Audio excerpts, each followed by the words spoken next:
Good morning.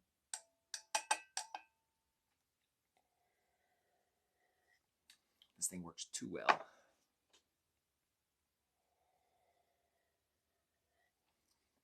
Ooh, look at all that steam. Yeah. Let's leave that top off just for a minute or two here. I'm in Genesis. That's not the right book. There's the Psalms. There's Mark.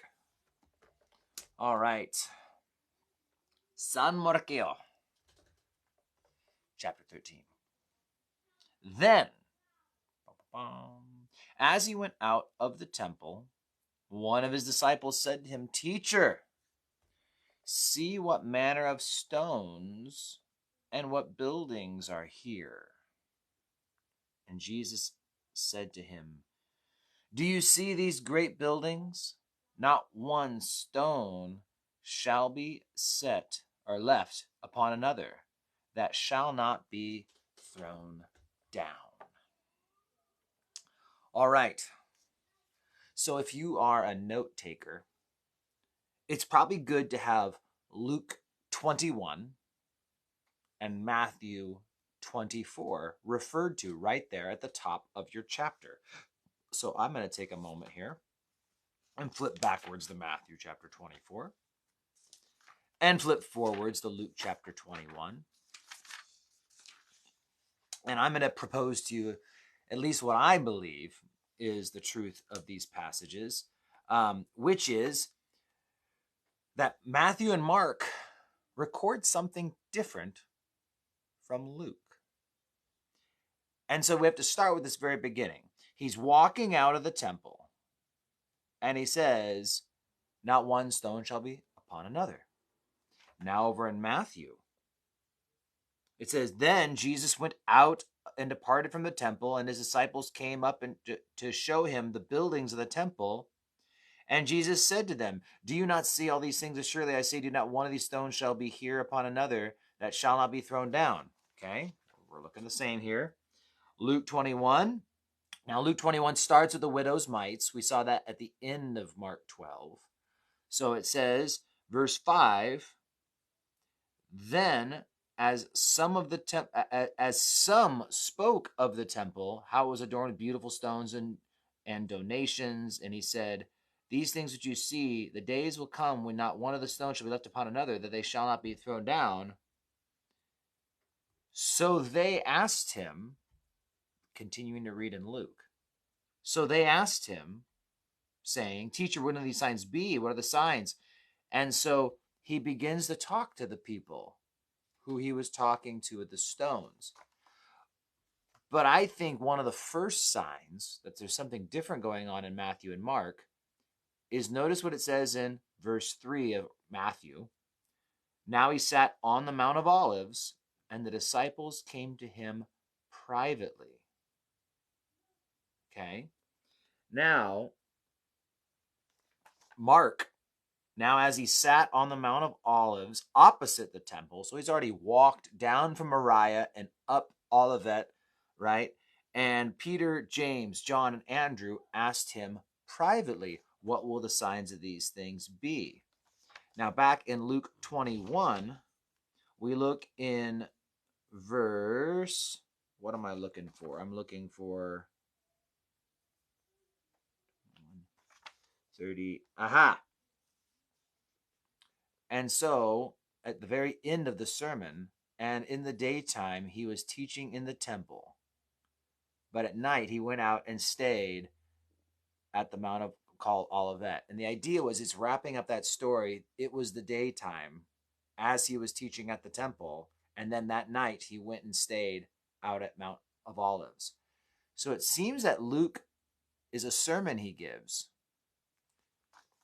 and Matthew and Mark are the follow-up where the disciples kind of wanted to know more. Like, "Hey, I know you were just teaching to the multitudes, but now privately,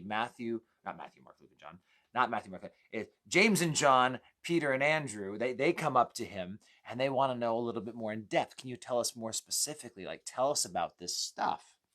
And I only bring that up because there are very similar parallels But if you treat them as parallels between the Olivet Discourse, which is Matthew 24 and Mark 13, and the Temple Discourse of Luke 21, if you try and combine them, because we use scripture to interpret scripture, and it's very helpful sometimes, like with the rich young ruler, you would never know he's a rich young ruler unless you combine the gospel stories together. But we know that was all one event. When you combine these ones together, it actually makes things a little bit hazy, because in Luke, he focuses more on the literal destruction of the temple coming up in their lifetime, whereas in Matthew and Mark, he makes it more of an eschatological discussion looking far to the future. And so where in Luke we have a foreshadowing of the coming of the Antichrist, Matthew and Mark, he's talking about the coming of the Antichrist that is still yet to come. And so it's important knowing that going into these, especially as you cross-read from one to the other. Now, focusing just on what we covered today, he says that you see these great stones, not one will be left upon another that shall not be thrown down. So, what do we know? 66 AD, there is a Jewish revolt. Vespasian comes in and moves his troops and begins to wipe out the Jews and all of the zealots and those who are fighting back. And they start up in the north, up in Galilee. So they move their way through the country, taking out city by city. It's cool if you get to go to Israel. One of my favorite spots is Magdala. Why? Because even though Magdala was not one of the main cities that we have lots of our Bible stories from, we know it was an active city of which I think it's beyond any shadow of a doubt that Jesus would have gone there and taught there, because it refers to him teaching in the cities around the Galilee. And Magdala was destroyed in 66 AD. But unlike many of the other cities, like Capernaum, for example, it was rebuilt. So when you go to Capernaum, you see a lot of stuff on top of stuff. The synagogue is on top of a synagogue. Magdala, while they were working there and digging, they actually found a 66 AD coin, because that was the last time that place had been seen, was 66 AD. The Romans came in during that revolt. They leveled Magdala. And so now if you go see the excavations, you're actually looking at the stuff that Jesus would have walked on and touched. And they have a beautiful mosaic floor at the synagogue there. And so it's really cool to see that.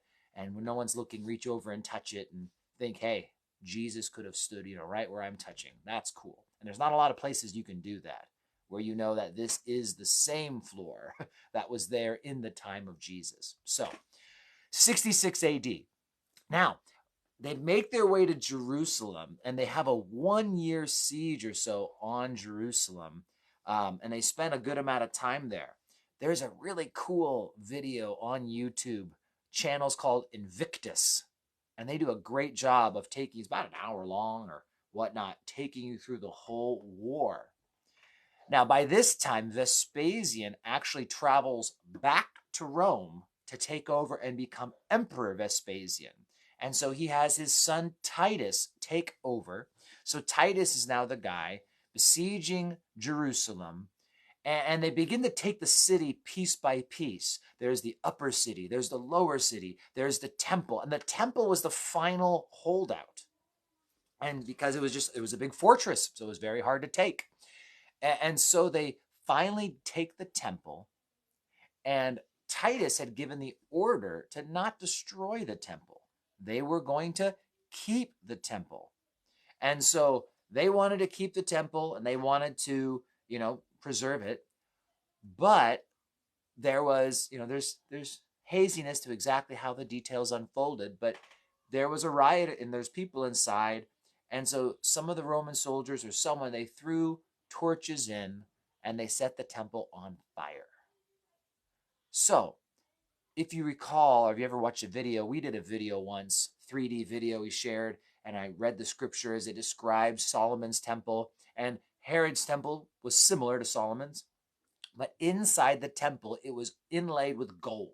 We're talking about gold on the walls, gold everywhere. And the top of the temple was gold too.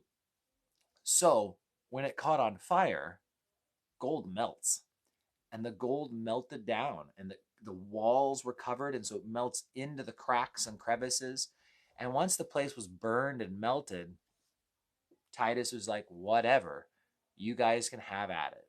And so the soldiers began to loot the temple, but because all this gold had melted, they literally had to throw stone by stone down in order to get to the gold that was in between.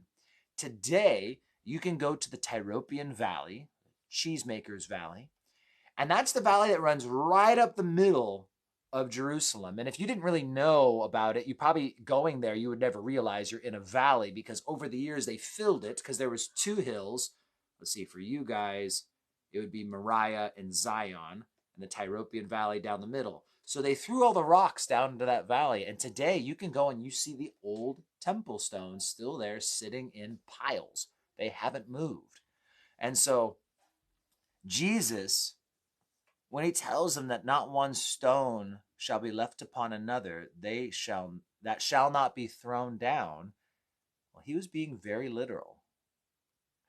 Just to make a example of them, once the city of Jerusalem was destroyed and every building was destroyed, they went and they just knocked everything down. And something people don't typically realize is, and I forget the date on this one, but there was another revolt later on. Jewish people continue to kind of live there. Was it Hadrian? 50 years later, there was another revolt. And this was the time, 50 years after the destruction of the temple. And like I said, I want to say it's Hadrian, but I could be wrong on that one, where they actually did make literal sleds. And they literally plowed. And they turned it into a parking lot. Maybe not a parking lot, but you get the idea, right? They took everything and they just leveled the city. So there wasn't a single building standing, let alone the temple.